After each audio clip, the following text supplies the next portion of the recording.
Alabama.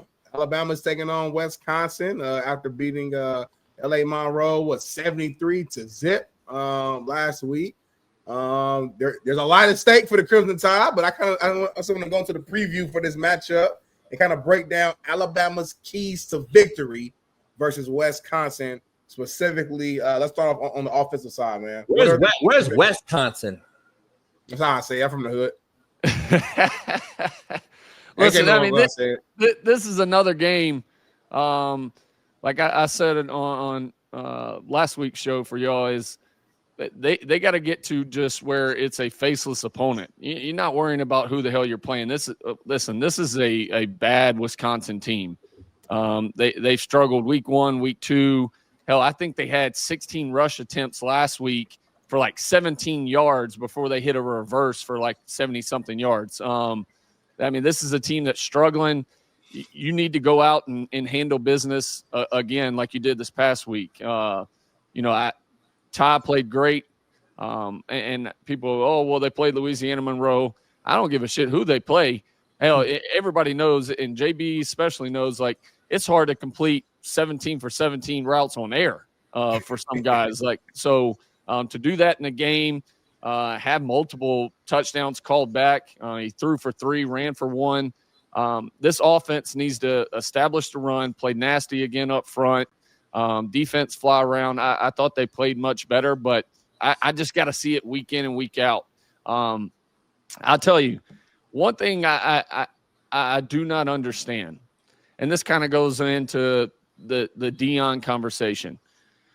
At the same time, I'm watching the game, and all of a sudden we're halfway in the second quarter, and we take out Ty Simpson and we put in Austin Mack, who we brought from Washington with him last year, who is the backup quarterback, and he runs him for a series. Well, then they put Ty back in, and the thing that makes me question this staff and coaches in general when they do this shit is, why name a starter then? Or what's the point of doing that? Like, Saban did that for me a couple times throughout my career when I was the backup guy, and it was a 2-minute situation in a game that we were already blowing them out in the first half. Yeah.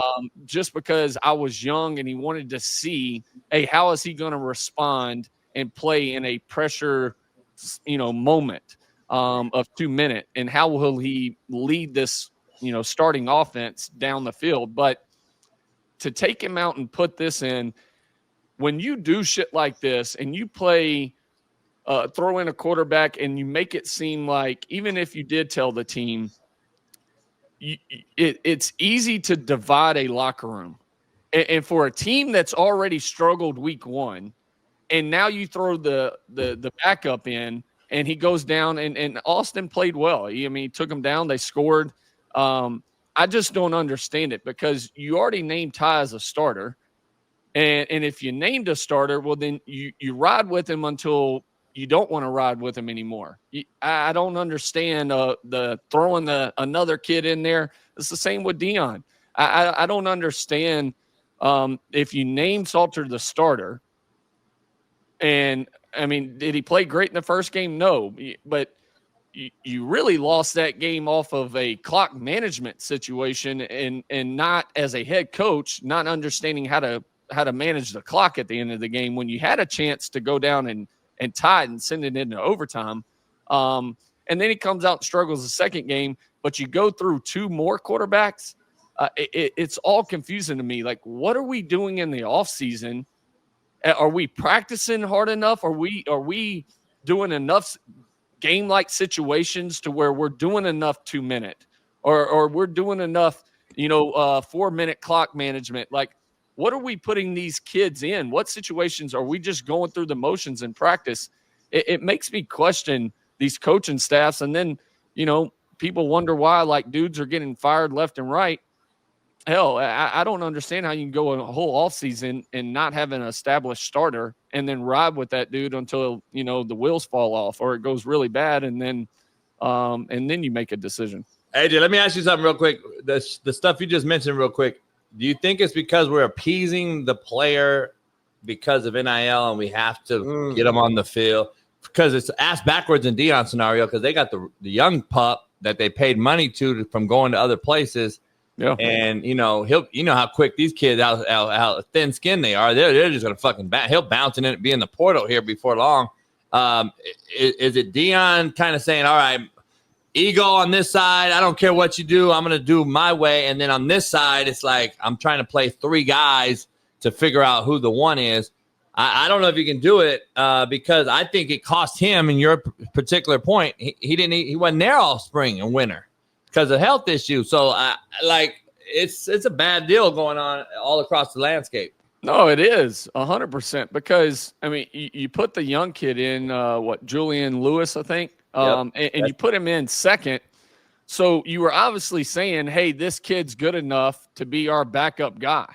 Right. So you would think, all right, if this is your top guy, you probably threw the most money at him in NIL and you named him the backup. Well, then, okay, we'll ride with him and just have a tougher year. But guess what? He's going to have the experience going into next year. So now we're in a better situation.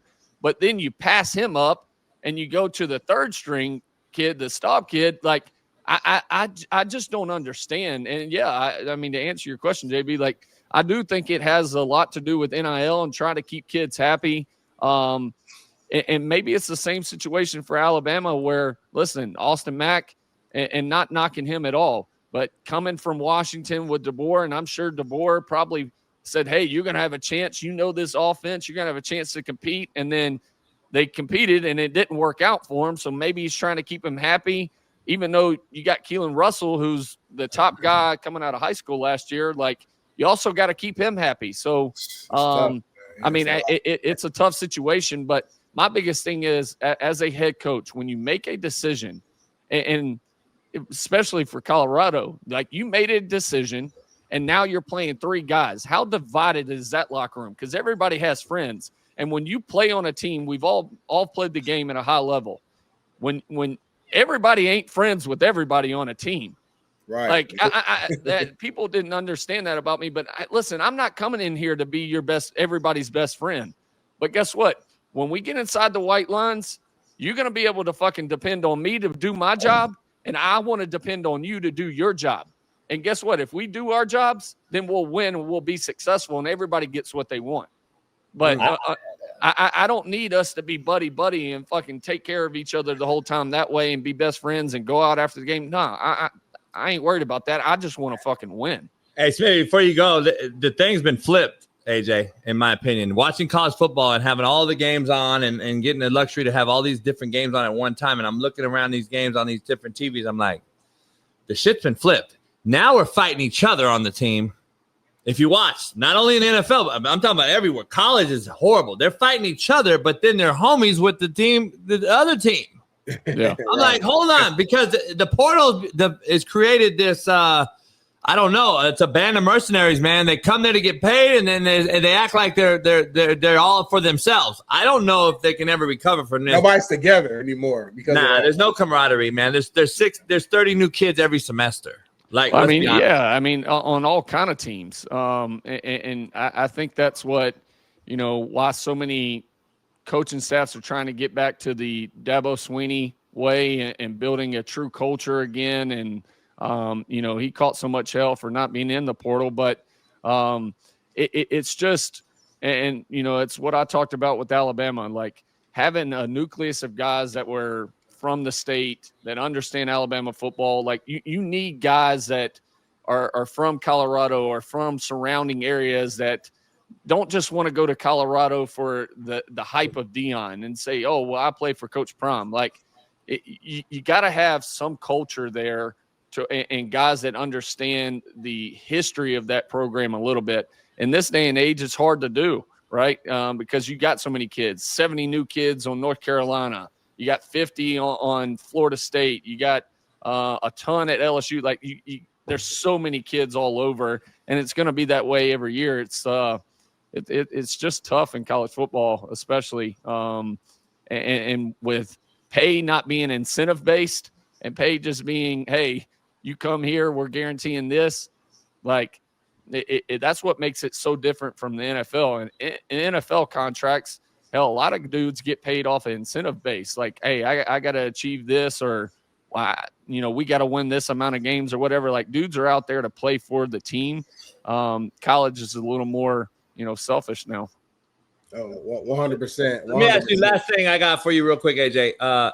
This female came out, AP voter. She clearly knocked South Florida 2 spots, bumped Florida 2 spots. Clearly, she thought Florida was the winner. The only perspective I want from you is the one, and Smitty and I debated. Smitty disagrees with her as well, but he still defended her in like 1,000 other little ways.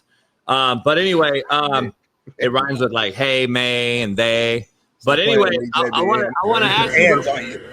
I want to ask you real quick, like, how pissed off would you and the team be, and how serious is it that something like this were to happen, and how much does it weigh on you as you go week to week? Because I know there's some things that people don't want to talk about unless they've been in that locker room. Like, to me, they got to go play Miami now. Nobody's talking about that. They're talking about this shit and the knock they took and how they dropped.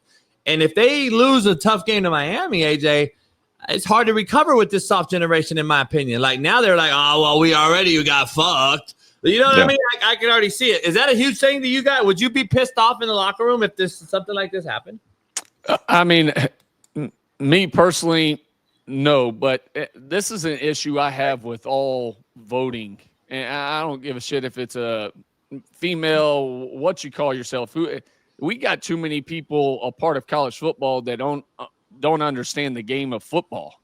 I mean, you got to look at the NCAA itself. NCAA, a lot of it forever was made up of doctors, lawyers, like dudes that dreamed of playing the game but were never athletic enough to play the game. And they're making the decisions and the overall rules for the entire league, right? So, like, that as a whole, and this is an issue I have with like preseason rankings and preseason all SEC teams and all American.